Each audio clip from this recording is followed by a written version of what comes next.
பழச எப்பவுமே மறக்கக்கூடாதுன்னு சொல்லுவாங்க. ஏன்னா நமக்கு செஞ்ச நன்மையை, நமக்கு செய்த நல்ல விஷயங்களை வந்து நம்ம வந்து அதை நம்ம சொல்லணும். ஏன்னா இந்த கஷ்டத்தின் பாதையில தான் வந்து ஆண்டவராகிய இயேசு கிறிஸ்து எல்லாம் வந்து உண்மையிலே அப்பதான் நம்மளுக்கு தெரிவாரு. நம்ம நல்லா இருக்கும்போது யாரும் நம்ம போய் ஃபாலோ பண்ண மாட்டோம். அப்ப சரியாயிடும், அது என்ன காசு கொடுத்தா சரியாயிடும்பா, அது வந்து என்ன நார்மல் தானே, காசு கொடுத்தா ஹாஸ்பிட்டல்ல பார்க்க போறாங்க, காசு கொடுத்தா நடக்க போகுது, காசு கொடுத்தா எல்லாம் காசு இருந்தாலும் காசு கொடுத்தா எல்லாம் சரியாயிடும் அப்படின்ற மாதிரி இருக்கிற உலகத்துல.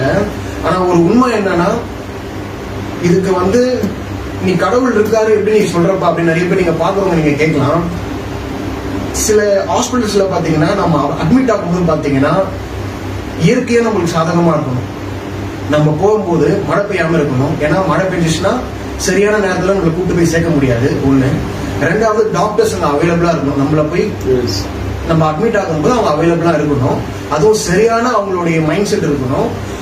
நமக்கு நடக்கும்போது எல்லாமே நல்லபடியா நடக்கணும். இதுல எதனா ஒரு விஷயம், ஒரு ப்ராசஸ் தப்பா ஃபெயிலியரா போச்சுன்னா மனுஷனோட உயிரே எனக்கு போயிடுது. நிறைய இடத்துல பாத்தீங்கன்னா இப்ப ஹாஸ்பிட்டல்ஸ்ல சரியா ட்ரீட்மெண்ட் பார்க்காம இறந்து போறாங்க. சின்ன ஜுரம் வந்தது ஆனா டோசேஜ் அதிகமா போய் இறந்துடுறாங்கன்னு சொல்லி நிறைய நியூஸஸ் நம்ம பார்க்கறோம். சோ அப்படி பார்க்கும்போது நம்ம வந்து இந்த இடத்துல வந்து நம்மளுக்கு இன்னைக்கு ஜீவனா கொடுத்துருக்காருன்னா, ஆண்டவர் நம்ம ஜீவனா இன்னைக்கு வச்சிருக்காருன்னா அது ரொம்ப பெரிய விஷயம் தான் நான் சொல்லுவேன். சோ ஆண்டவராக இயேசு கிறிஸ்துவுக்கு வந்து இந்த நேரத்துல நான் நன்றியை தெரிவிச்சுக்கிறேன். ஏன்னா இன்னைக்கு ஜீவனை கொடுத்து இன்னைக்கு ஆசீர்வாதமா என்ன வச்சிருக்காரு, அதுக்கு ஒரு ஆண்டுபடி நன்றி.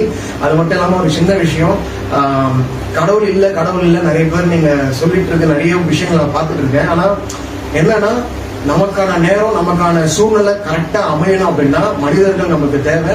அந்த மனிதர்கள் மூலியமா தான் ஆண்டவராகிய இயேசு கிறிஸ்து வந்து நமக்கு வந்து நல்ல விஷயங்களை செய்வாரு. சோ நல்ல விஷயங்களை பேசுறதுக்கும் நல்ல விஷயங்களை கேட்கறதுக்கும் இந்த வசனம் வந்து நமக்கு வந்து ஒரு நல்ல ஹெல்ப்ஃபுல்லா இருக்கும்.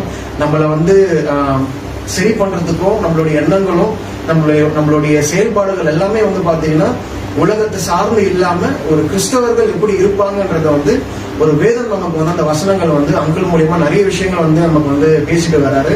அந்த வசனங்களை நீங்க கேட்கும் போது உங்களுக்கு நல்ல நல்ல காரியங்கள் நடக்கும். ஆண்டவராகிய இயேசு கிறிஸ்துவ நாமத்தினால உங்களுக்கு நான் தெரிவிச்சுக்கிறேன். நன்றி.